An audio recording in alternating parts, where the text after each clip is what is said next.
Why are we attracted to baddies? Understanding the psychology of dangerous attraction. Today, I want to explore a question that has puzzled psychologists, confused romantics, and frustrated friends giving advice for generations. Why do we fall for the wrong people? At first glance, this attraction makes absolutely no sense. Think about it. Across cultures and generations, people repeatedly find themselves drawn to individuals who are emotionally unavailable, dominant, aggressive, manipulative, or openly rule-breaking. These are people who, by most rational standards, should be avoided. Friends warn against them. Past experiences caution us. Research consistently shows that such partners lead to lower relationship satisfaction, higher conflict, and greater emotional risk. And yet, they remain magnetic. The persistence of this pattern suggests something important. Attraction to baddies is not simply a failure of judgment or a cultural quirk. It points to a deeper misalignment between what our motivational systems evolved to prioritize and what modern relationships actually require to be healthy. Here's the uncomfortable truth I want to propose today. We are not attracted to baddies despite their traits. We are often attracted to them because those very traits exploit fundamental mechanisms of human motivation, learning, and meaning-making. Let's begin with our first key insight. Attraction is not about safety. It is about salience.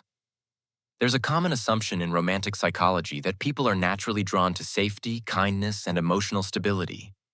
And while these qualities do strongly predict long-term relationship satisfaction, here's the catch. They do not reliably predict initial attraction. This is a crucial distinction to understand. Attraction is not a moral evaluation. It is a motivational state. It doesn't ask, is this person good for me? It asks, is this person interesting to me right now? Neuroscientific and psychological research tells us that attraction emerges from systems designed to prioritize salience, novelty, and potential reward, not long-term well-being. These systems evolved to answer a fundamentally different question. What is worth approaching right now? Now consider the traits commonly associated with baddies: dominance, confidence bordering on arrogance, emotional unpredictability, risk-taking. Every single one of these traits is highly salient. They interrupt our expectations. They generate physiological arousal. They command attention in ways that calm, reliable behavior simply does not. In other words, attraction operates before reflection, often before conscious preference even kicks in. By the time we're thinking about whether someone is good for us, we've already felt the pull. This brings us to our second insight, which comes from evolutionary psychology: the short-term signal problem. Research on mating strategies suggests that traits we now label as toxic may have once functioned as short-term mating signals. Characteristics like boldness, social dominance, and even low empathy may have signaled genetic fitness, social power, or fearlessness, even if they completely undermine cooperation and care in long-term relationships. This brings us to the dark triad, a constellation of 3 personality traits: narcissism, Machiavellianism, and psychopathy. Studies by Carter and colleagues in 2014 showed something remarkable. Men higher in dark triad traits were rated as more attractive in short-term mating contexts, despite being evaluated negatively for long-term partnership. Similar findings have emerged from speed dating experiments, where these dark traits correlate with perceived confidence and desirability during first impressions. These findings reveal what I call a structural mismatch. Human attraction systems evolved to respond to immediate cues of advantage, not to forecast relational stability. Our brains are essentially running outdated software in a modern dating environment. But evolutionary psychology alone can't explain why attraction to baddies often feels so intense, so obsessive, so emotionally consuming. To understand that, we need to look at learning and reward. Uncertainty is the engine of desire. One of the most robust findings in cognitive neuroscience is this: unpredictable rewards generate stronger motivational responses than predictable ones. Dopamine neurons don't simply respond to pleasure. They respond to what scientists call reward prediction errors, the difference between what we expected and what we actually received. When rewards are intermittent or uncertain, our dopaminergic systems remain highly engaged. We become hooked on the uncertainty itself. Think about what this means for relationships. Emotionally inconsistent partners, those who alternate between warmth and withdrawal, create precisely this pattern of uncertainty. Affection arrives sporadically, unpredictably, and without clear explanation. And when it finally does arrive, it feels disproportionately rewarding. Here's the hard truth.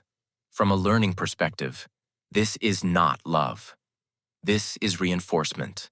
The nervous system becomes attuned not to the partner's actual behavior, but to the possibility of reward. Desire is sustained by anticipation rather than satisfaction. It's essentially the same mechanism that makes slot machines so addictive. Variable rewards keep us pulling the lever, or in this case, keep us coming back to someone who only sometimes gives us what we need. Now we come to another powerful mechanism that blurs the line between danger and desire. When arousal becomes attraction.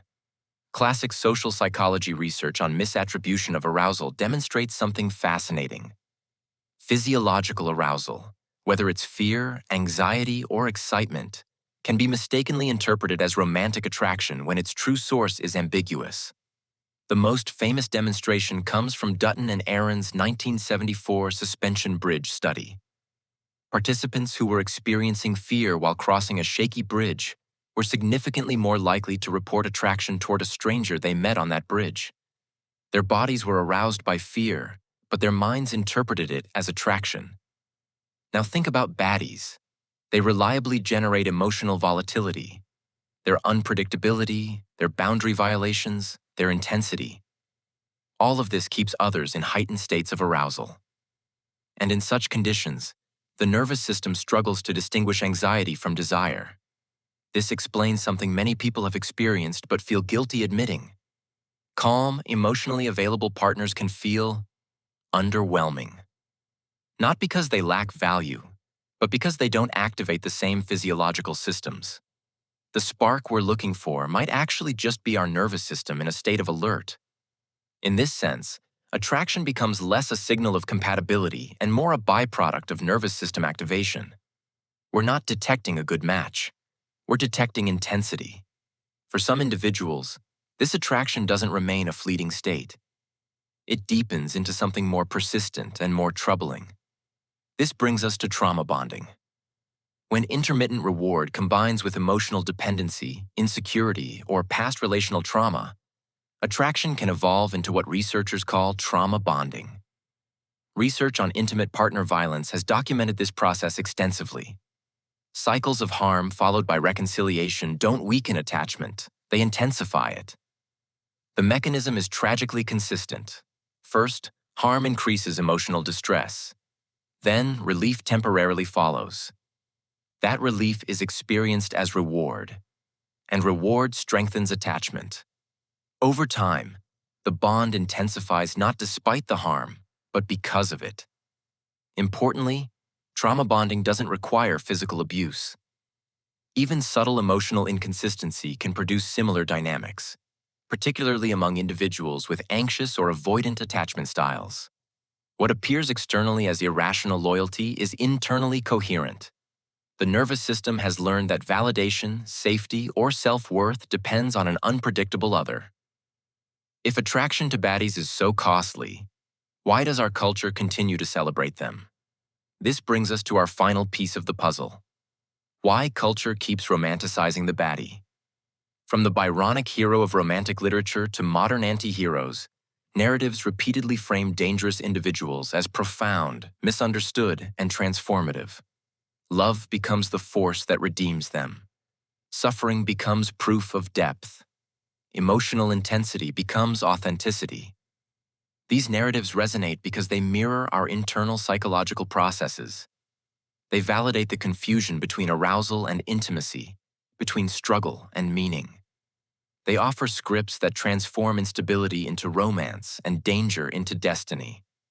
Popular culture doesn't invent attraction to baddies, but it legitimizes it, aestheticizes it, and gives it narrative meaning. It tells us that the chaos we feel isn't dysfunction. It's a love story. Let me now synthesize everything we've discussed into a unified framework. A two-stage model of attraction to baddies. In Stage 1, initiation. Attraction is triggered by salience, dominance, novelty, and emotional arousal. These traits capture attention and activate motivational systems before rational evaluation can occur. In Stage 2, maintenance. Attachment is sustained through uncertainty, intermittent reward, and cognitive narratives that rationalize suffering as significance. We stay because the variable rewards keep our dopamine systems engaged, and because cultural stories tell us that difficulty means depth. This two-stage model explains why people are often drawn in quickly, stay longer than they intended, and struggle to leave even when the costs become painfully apparent. It's not weakness. It's how the system works. So what do we do with all of this? Let me leave you with some final thoughts on rethinking attraction. The uncomfortable conclusion is this: attraction is not a reliable indicator of value. It is a motivational signal shaped by systems that prioritize intensity over safety. Understanding attraction to baddies requires abandoning the idea that desire is wise or self-protective. Desire is neither moral nor immoral. It is efficient. It was adaptive in ancestral environments. And it is largely indifferent to our long-term well-being. The task, then, is not to shame attraction. It's to understand it well enough to interrupt it when necessary, to contextualize it properly, and to design social and cultural environments that don't systematically exploit its blind spots. When you feel that intense pull towards someone, ask yourself, is this compatibility? Or is this just my nervous system responding to uncertainty and arousal? The spark might not be a sign. It might just be a signal, one that evolved for a very different world. Only by seeing attraction clearly can we stop mistaking danger for depth.